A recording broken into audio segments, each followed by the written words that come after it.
जब घड़ी का काटा करता है 4 बजे का इशारा तो खबरों से हाई हो जाता है पारा। क्योंकि 4 बजे हम चक्रव्यूह के साथ आपके सामने पेश होते हैं। नमस्कार, कैपिटल टीवी उत्तर प्रदेश में आपका स्वागत है और मैं आपके साथ प्रिया बिस्ट।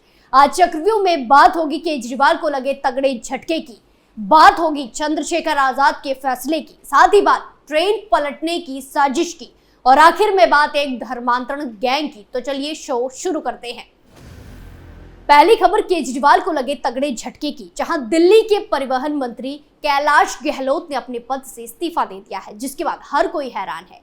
दिल्ली सरकार में अतिशी के बाद नंबर 2 की हैसियत रखने वाले गहलोत इस तरह इस्तीफा देकर सरकार और आम आदमी पार्टी का साथ छोड़ देंगे, इसकी किसी को भी उम्मीद नहीं थी। ऐसे में अब ये सवाल उठना लाजमी है कि आखिर ऐसा क्या हुआ जो अचानक कैलाश गहलोत ने इतना बड़ा कदम उठा दिया। उन्होंने अपने पत्र में अरविंद केजरीवाल और पार्टी पर गंभीर आरोप भी लगाए हैं। ऐसे में राजनीतिक गलियारों में चर्चा चल रही है कि क्या गहलोत का इस्तीफा वास्तव में अचानक लिया गया एक फैसला है या इसकी पृष्ठभूमि पहले से ही तैयार की जा चुकी थी। जब पूर्व सीएम अरविंद केजरीवाल जेल में थे, तब स्वतंत्रता दिवस परेड के दौरान झंडा कौन फहराएगा, इसे लेकर राजधानी में विवाद हो गया था। आम आदमी पार्टी और अरविंद केजरीवाल की तरफ से तब एलजीबी सक्सेना को पत्र लिखकर अतिशी का नाम इस सरकारी काम के लिए सुझाया गया था। हालांकि केंद्र द्वारा नियुक्त किए गए एलजी ने इस काम के लिए तत्कालीन सीएम केजरीवाल के सुझाव को नहीं बल्कि कैलाश गहलोत के नाम को चुना था, जिससे इस बात का संकेत मिलता है कि वो केंद्र सरकार और एलजी के प्रति सॉफ्ट रहे हैं। वहीं गहलोत पिछले कुछ दिनों से दिल्ली सरकार के आधिकारिक कार्यक्रमों में सक्रिय रूप से शामिल हो रहे थे। इन घटनाओं के मद्देनजर उनके इस्तीफे ने राजनीतिक गलियारों में कई तरह के सवाल खड़े कर दिए हैं। क्या ये इस्तीफा किसी आंतरिक मतभेद का परिणाम है या ये किसी बड़े राजनीतिक खेल का हिस्सा है, ये अभी स्पष्ट नहीं है। इसका प्रभाव न सिर्फ दिल्ली की राजनीतिक स्थिति पर पड़ेगा बल्कि आम आदमी पार्टी की आंतरिक राजनीति में भी हलचल मचाएगा। कैलाश गहलोत का इस्तीफा इसलिए भी चर्चा में है क्योंकि उन पर लगे आरोपों और उसके बाद बीजेपी के साथ उनकी नजदीकियां भी चर्चा जोरों शोरों से हो रही है। वहीं बीजेपी ने पहले ही आक्रामक होकर गहलोत पर आरोपों की बौछार लगा दी थी। दिल्ली में वर्तमान विपक्ष के नेता विजेंद्र गुप्ता ने ही सबसे पहले विधानसभा में डीटीसी घोटाले को लेकर शोर उठाना शुरू किया था। कैलाश गहलोत के खिलाफ चल रही जांच की बात करें तो साल 2021 से दिल्ली ट्रांसपोर्ट कॉर्पोरेशन के बस खरीद मामले में सीबीआई द्वारा जांच जारी है।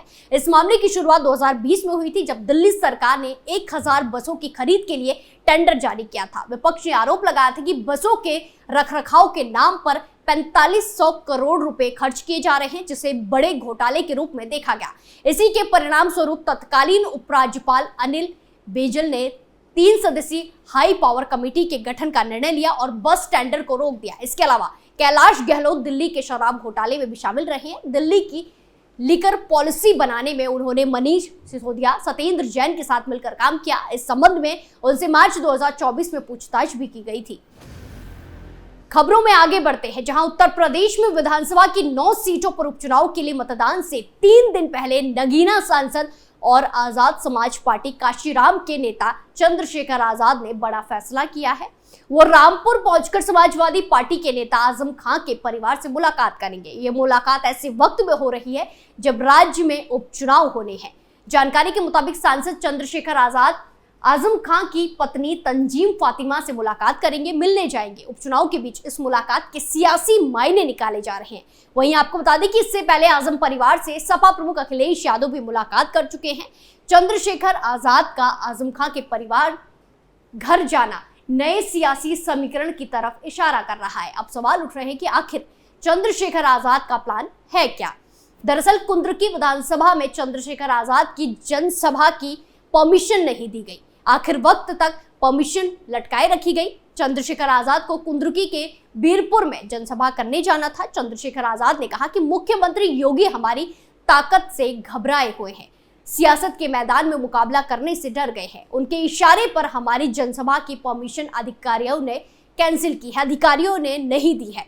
निष्पक्ष चुनाव होगा ये संभव नहीं है। उन्होंने आरोप लगाया कि सरकार गरीबों की आवाज दबाना चाहती है। कुंद्रुकी में होने वाले उपचुनाव में सीधे तौर पर बीजेपी और समाजवादी पार्टी की फाइट बता जा रही है। हालांकि लोकसभा चुनाव में नगीना सीट पर परचम लहराने के बाद चंद्रशेखर आजाद का भी यूपी में कद बढ़ा है और अब उपचुनाव पर उनकी नजरें टिकी है। वहीं कुंद्र की सीट पर मुस्लिम वोट अधिक है और इसी वजह से आजाद समाज पार्टी ने हाजी चांद बाबू मलिक पर भरोसा जताया है।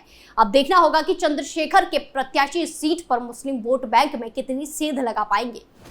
खबरों में आगे बढ़ते हैं, जहां उत्तर प्रदेश के बरेली में ट्रेन पलटाने की साजिश रचने का एक मामला सामने आया है। बरेली में रेलवे ट्रैक पर कंक्रीट का खंभा रखा था, जिसके कारण बरेली से आ रही मालगाड़ी पलटने से बच गई। सामने आया है कि हफीजगंज थाना क्षेत्र में अराजक तत्वों ने ट्रेन को बेपटरी करने की साजिश रची थी। हालांकि गनीमत रही कि हादसा टल गया।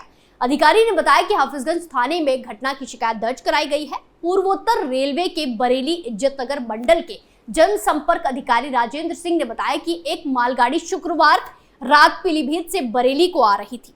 तभी सैंथल रेलवे स्टेशन के पास रेलवे लाइन पर शरारती तत्वों ने टूटी हुई सीमेंट की बेंच रख दी, लेकिन लोको पायलट ने ट्रेन की पटरी पर रखी बेंच को देख लिया और उसकी सतर्कता के कारण बड़ा हादसा होने से टल गया।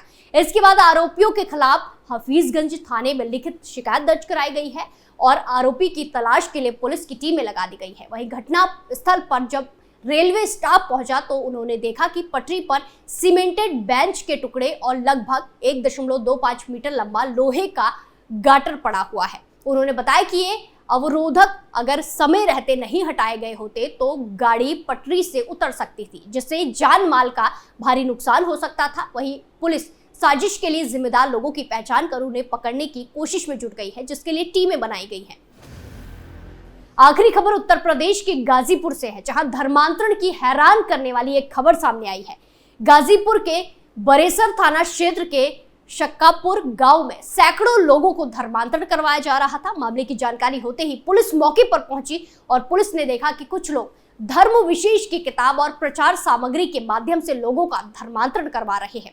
आरोपियों ने धर्मांतरण के लिए सैकड़ों की संख्या में लोगों को इकट्ठा कर रखा था। वहीं वो सभी आरोपी गांव वालों को बाइबल की दीक्षा दे रहे थे। वहीं धर्म परिवर्तन करने के आरोप में पुलिस ने 6 लोगों को धार्मिक ग्रंथों और प्रचार सामग्री के साथ गिरफ्तार कर लिया है और कार्रवाई करते हुए पुलिस ने सभी 6 लोगों को जेल भी भेज दिया है। मामले की जानकारी देते हुए पुलिस ने बताया कि करीमुद्दीनपुर के रहने वाले दयाशंकर तिवारी ने धर्मांतरण कराए जाने की जानकारी दी थी। तिवारी ने बताया कि शक्कापुर गांव में एक जगह सैकड़ों लोग उपस्थित हैं और कुछ लोग उन्हें दूसरे धर्म के ग्रंथ पढ़ा रहे हैं।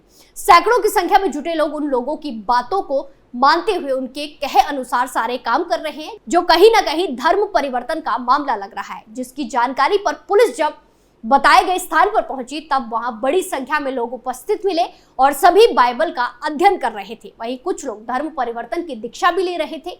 दूसरे धर्म की दीक्षा दे रहे लोगों से जब पुलिस ने पूछताछ की तो पहले उन लोगों ने आनाकानी की। पुलिस ने जब सख्ती से पूछताछ की तो आरोपियों ने स्वीकार किया कि ये गांव के लोगों के धर्म परिवर्तन करने का काम कर रहे हैं। इसके बाद पुलिस सभी लोगों को पकड़कर थाने ले आई और उसके बाद शिकायतकर्ता दयाशंकर तिवारी की तहरीर पर प्रेमचंद, अनिल कुमार, राम योगेश बिंद, राम अवध, रितेश कुमार और बब्बन राम के खिलाफ मुकदमा दर्ज कर अपनी कार्रवाई शुरू कर दी गई। वहीं मौके पर जब पुलिस ने इन लोगों को गिरफ्तार किया तब वहां उपस्थित सैकड़ों लोग धीरे धीरे अपने अपने गांव की तरफ चले गए। बताते चले कि धर्म परिवर्तन करने का ये कोई नया मामला नहीं है, बल्कि अभी पिछले दिनों बिरनो थाना क्षेत्र के पारा गांव में भी इसी तरह का एक मामला सामने आया था, जिसमें पुलिस ने कार्यवाही करते हुए करीब 2 से 3 लोगों को गिरफ्तार कर उनके ऊपर मुकदमा दर्ज किया था। चक्रव्यूह में फिलहाल के लिए इतना ही, फिर पेश होंगे सनसनीखेज खबरों के साथ। बाकी तमाम खबरों के लिए देखते रहिए कैपिटल टीवी उत्तर प्रदेश। नमस्कार।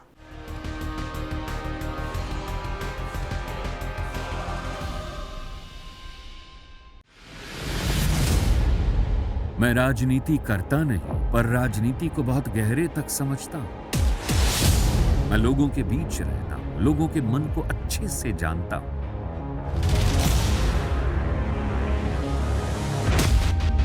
पब्लिक और पॉलिटिक्स की हर नब्ज को खूब पहचानता हूं। संघर्ष की सियासत से सत्ता के सिंहासन तक मैं हर खबर से खरा सच निकालता हूं। ना कोई दौड़, ना कोई रेस।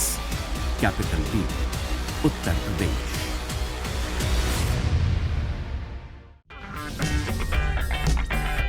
अगर आपको हमारा वीडियो पसंद आया हो तो इसे लाइक करें, हमारे चैनल को सब्सक्राइब करें और हाँ, बेल आइकन दबाना ना भूलें। ताकि आप तक हमारे वीडियो की नोटिफिकेशन पहुंचती रहे। आप अपना सुझाव हमें कमेंट बॉक्स में दे सकते हैं। हमारे साथ जुड़ने के लिए शुक्रिया।